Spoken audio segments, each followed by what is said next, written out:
ನಾ ಮನೆ ಹೇಳಿ ನಿಮಗ ಸಿಟ್ಟು ತನ್ನ ವೈರಿ ಶಾಂತಿ ಪರರ ವೈರಿ ಸಿಟ್ಟಿನಲ್ಲಿ ಹೋದ ಮೂಗ ಶಾಂತ ಆದ್ಮೇಲೆ ಬಾ ಅಂದ್ರೆ ಒಟ್ಟ ಬರಂಗಿಲ್ಲ. ಅದಕ್ಕೆ ನಿಮ್ಮಲ್ಲಿ ತಾಳ್ಮೆ ಇರಬೇಕು. ಶಾಂತಿ ಏನೋ ಸಿಟ್ಟಿಗೆ ಬಂದು ವಡ ವಡ ವಡ ವಡ ಒದರಾಕತ್ತು ಅಂದ್ರೆ ಈ ಕಿವ್ಯಾಗ ಒಂದು ಈ ಕಿವ್ಯಾಗ ಒಂದು ಅಲೆ ಹಾಕೊಂಡು ಸುಮ್ಮನೆ ಬಿಡು.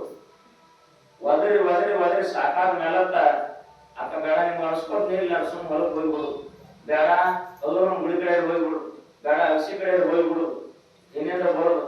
ಮತ್ತ ಒದರಿರ್ತಕ್ಕಂಥ ಹೆಣ್ಮಗ ಬಾಯಿ ಶಾನ್ಯಾದಿ ಊಟ ಮಾಡ್ಬಾ, ಹಾ ಬಾಯಿ ಊಟ ಮಾಡೋ ಟೈಮ್ದಾಗ ನಮ್ಮ ತಾಯಿದ್ದಾಗ ಹೇಳ್ತೀನಿ, ನಿಮ್ಮ ಮನೆಯಾಗಿನ ಗಂಡು ಆಗಿರ್ಬೋದು ಅಥವಾ ನಿಮ್ಮ ಮಕ್ಕಳಾಗಿರ್ಬೋದು, ಮಾವ ಆಗಿರ್ಬೋದು, ಅತ್ತೆ ಆಗಿರ್ಬೋದು, ಯಾರು ಊಟ ಮಾಡ್ತಿರ್ತಾರ ಊಟ ಮಾಡೋ ಟೈಮ್ದಾಗ ದಯವಿಟ್ಟು ಕೈ ಮುಗಿತೀನಿ, ಒಟ್ಟ ಅವ್ರಿಗೆ ಏನು ಮಾತಾಡಬೇಡಿ, ಅವ್ರಿಗೆ ದಯಬೇಡಿ, ಅದು ಮಹಾಪಾಪ ಆಗ್ತದೆ. ಊಟ ಮಾಡಿದ ಮೇಲೆ ಒಂದು ತಾಸು ಒದರಿರ್ತಾವ ಹೆಂಡತಿ ಇನ್ನೊಂದು ಗಂಡ ಸಾವಿರ ಮಾತಾಡಿ ನಾ ಮಾತಾಡ್ಬೇಕಾಗಿತ್ತು ಅದು ಸುಮ್ಮ ಹಾಕಿ ಹೊಲ್ಕತ್ತ ಅದು ಶಾಂತಿಗೆ ಬಂದಿರ್ತಾವ ತಾಯಿ. ಅವಾಗ ನೀವು ಕುದುರೆ ಘಟನೆ ಬಳಿ ನಡಿತೈತಿ ಮತ್ತೆ ಎರಡು ಕುದುರೆ ಒಮ್ಮೆ ಹತ್ತಗಾಲ ಕೊಟ್ಟಪ್ಪ ಅಂತಂದ್ರೆ ಏನೈತಿ ಏನು ಮಾಡಕ್ ಕೊಡಕ್ಕಿಲ್ಲ, ಏನು ಮಾಡಕ್ ಕೊಡಕ್ಕಿಲ್ಲ. ಜಾನ ಜಾನರಿಗೆ ಮೂರ ಹಾದಿ, ಜಾನ ಕ್ವಾನರಿಗೆ ಎರಡು ಹಾದಿ, ಕ್ವಾನರಿಗೆ ಒಂದೇ ಹಾದಿ. ಇವು ಮೂರ ಮಾತ್ರ. ಜಾನ ಜಾನರಿಗೆ ಮೂರ ಹಾದಿ, ಜಾನ ಕ್ವಾನರಿಗೆ ಎರಡು ಹಾದಿ, ಕ್ವಾನರಿಗೆ ಒಂದೇ ಹಾದಿ. ಆ ಕಡೆಯಿಂದ ಸ್ವಂಗುಲ ಅಂತ ಒಬ್ರು ಬರ್ತಿರ್ತಾರ, ಈ ಕಡೆಯಿಂದ ನಮ್ಮ ಸಂತರ ಅಂತ ಒಬ್ರು ಬರ್ತಿರ್ತಾರ. ಅಚಾನಕ್ಕಾಗಿ ಮಾಧವಾನಂದ ಪ್ರಭುಜಿ ಮಠದ ಸೆನೆಕ್ಕ ಬಂದ ಇಲ್ಲಿ ಬರ್ತಾರೋ ಸ್ವಾಮಿಗಳು ಅಂತಾರ, ಸಂತರು ಬಂದ್ರಪ್ಪ ಅವ್ರಿಗೆ ದಾರಿ ಬಿಡ್ಬೇಕಂತ ಅಚ್ಚಿ ಕಡೆ ದಾರಿ ಹಿಡಿದು ಸ್ವಾಮಿಗಳು ಬರ್ತಿರ್ತಾರ. ಸಂತರು ನಮ್ ಗುರುಗಳು ಬಂದ್ರಪ್ಪ ಅವ್ರಿಗೆ 4 ಕಿಮ್ಮತ್ ಕೊಡ್ಬೇಕಂತ ಸಂತರ ಈ ಕಡೆ ಮಾಧವಾನಂದ ಕಡೆ ದಾಂಡಿ ಹಿಡಿದು ಇವ್ರು ಬರ್ತಿರ್ತಾರ. ನಡುವಂತ ಹಾದಿ ನೋಡ್ರಿ, ಇವ್ರು ಹೋಗುವಂತ ಸಂತರು ಹೋಗುವಂತ ಒಂದು ದಾರಿ, ಸ್ವಾಮಿಗಳು ಬರುವಂತ ಒಂದು ದಾರಿ, ನಡು ಹೋಗಂತ ಒಂದು ದಾರಿ. ಇದು ಜಾನರಿಗೆ 3 ಹಾದಿ.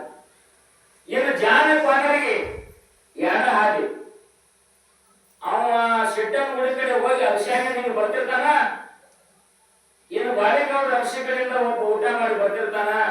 ಬಂದಪ್ಪ ಇವ್ರಿಬ್ಬರ ಇವ್ರಿಗೇನು ಭೇಟಿ ಕೊಡೋದು ಬೇಡ ಅಂತೇಳಿ ಇವ್ ಊಟ ಮಾಡಿ ಸ್ವಲ್ಪ ಹೋಗಕನ ಹಾ ಕೆಮ್ಮತ್ ಪಾಟ್ ಮಾಡ ಹಿಂಗ ಬಾ ಎಲ್ಲ ಬೇರೆನೇ ಇರ್ತ ಮಗನ ನೇನು ಸಲುವಾಗಿ ನಾ ಹೋಗಿ ಬಂದಿನಿ ಇವ್ ಗೊತ್ತಿರ್ತಾನ ಎಲ್ಲಿ ಬಿಡಪ್ಪ ಇವ್ ಗುಡಿ ಕುಸ್ತಿ ಹಿಡಿದಾಡತ್ ಇವ್ ಹೋದಾಗಿರ್ತಾನ. ಆ ಕಡೆಯಿಂದ ಕ್ವಾನ್ ಬರ್ತಿರ್ತಾನ, ಈ ಕಡೆಯಿಂದ ಜಾನ್ ಹೋಗಿರ್ತಾನ. ಇವ್ ಹೋಗುದೊಂದು ದಾರಿ, ಅವ್ನು ಬರೋದೊಂದು ದಾರಿ. ಜಾನ ಕ್ವಾನರಿಗೆ 2 ಹಾದಿ. ಏನು ಮುಂದೆ ಆ ಕಡೆನೂ ಅವ ಬರತಾನ, ಈ ಕಡೆನೂ ಇವ ಹೊಂಟಾನ. ಬಾಧನೆ ಆಗ್ತಿರಪ್ಪ ನಮ್ಮ ಊರಾಗ ಬಾಳ ಆಗೈತಿ ಅಂದ. ಇವತ್ತೇನೈತಿ ಅವ್ನು ನೋಡಿದ್ರು ನೋಡಪ್ಪ, ಅವನು ಕಚ್ಚಿ ಏಸ್ ಬರತಿರ್ತಾನೋ ಇವು ಅವ್ನು ನೋಡಿ ಚಾಲಿನ ಏರಿಸ್ತಾನ. ನಾ ಏನು ಸುಮಾರ ನಾನು ಮಂಗಳಾರ ಅವನು ಚಾಲಿ ಏರ್ಸಿ ಬರ್ತಿರ್ತಾನ, ಇವು ಚಾಲಿ ಏರ್ಸಿ ಬರ್ತಿರ್ತಾನ. 2 ಕ್ವಾನ್ಗಳು ಬಂದು ಕಾಲ ಹಿಡಿದು ಬಿಡ್ತಾವ. ಕ್ವಾನಕ್ಕೆ ಒಂದೇ ಹಾದಿ. ಜಾತಿ ಮಾತು ನಿಮ್ಗೆ ಹೇಳ್ಬೇಕಾಗ್ಯದ ಅಂತಂದ್ರೆ ಗಂಡಗೆ ಸಿಟ್ಟು ಬಂದಾಗ ಯಾಕೆ ಸಮಾಧಾನ ತಾಳ್ಬೇಕು, ಹೆಂಡತಿಗೆ ಸಿಟ್ಟು ಬಂದಾಗ ಗಂಡ ಶಾಂತಿಯಾಗಿರಬೇಕು. ತಾಯಿ ತಂದೆ ದೈವವಾಗಿ ಇದು ಮಹಾಪ್ರಸಾದ ಅಂತ ನಾವು ಸ್ವೀಕಾರ ಮಾಡಬೇಕು. ಇಲ್ಲ ಗಂಡ ಹೆಂಡತಿ ಜಗಳಾಡೋದ್ರಿಂದ ಏನಾಗುತ್ತೆ, ಅಂತಂದ್ರಿಂದ ಜಗಳಾಡೋದ್ರಿಂದ ಏನಾಗುತ್ತೆ, ಊರಿಗೆ ಬೆಂಕಿ ಹಂತದಾಗ ಏನಾಗುತ್ತೆ ಅನ್ನೋ ಕಥಾಬಾರ ನಾಳೆ ಹೇಳ್ತೀನಿ. ಇವತ್ತು ನಾನು ನಿಲ್ಸಿದ್ದೀನಿ. ನಿಮ್ಗೊಂದು ಮಾತು ಹೇಳ್ತೀನಿ ಕೊನೆಯದಾಗಿ. ಈಗ ಮತ್ತೆ ನಾ ಕಾರ್ಯಕ್ರಮಕ್ಕೆ 9 ಗಂಟೆಗೆ ಹೋಗ್ಬೇಕಾಗೈತಿ. ದಯವಿಟ್ಟು ತಮ್ಮೆಲ್ಲರಿಗೂ ಒಂದು ವಿನಂತಿ ಏನಪ್ಪಾ ಅಂತಂದ್ರೆ ಶ್ರಾವಣ ಮಾಸದಾಗ ರಾತ್ರಿ ಹಗಲಿ ಕಾರ್ಯಕ್ರಮ ಇರೋದ್ರಿಂದ ಸ್ವಲ್ಪ ಟೈಮ್ ಅಭಾವ ಇರ್ತೈತಿ.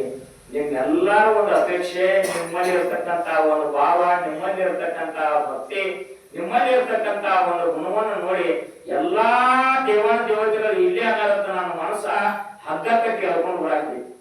ಅದ್ರ ಸಂಬಂಧ ಇವತ್ತ ಏನೋ ಇದ್ರು ಕೂಡ ಒತ್ತಿ ಇಟ್ಟು ಬಂದೀನಿ. ಲಾಸ್ಟ್ ಒಂದು ಮಾತು ಹೇಳ್ತೀನಿ ನಿಮ್ಗ.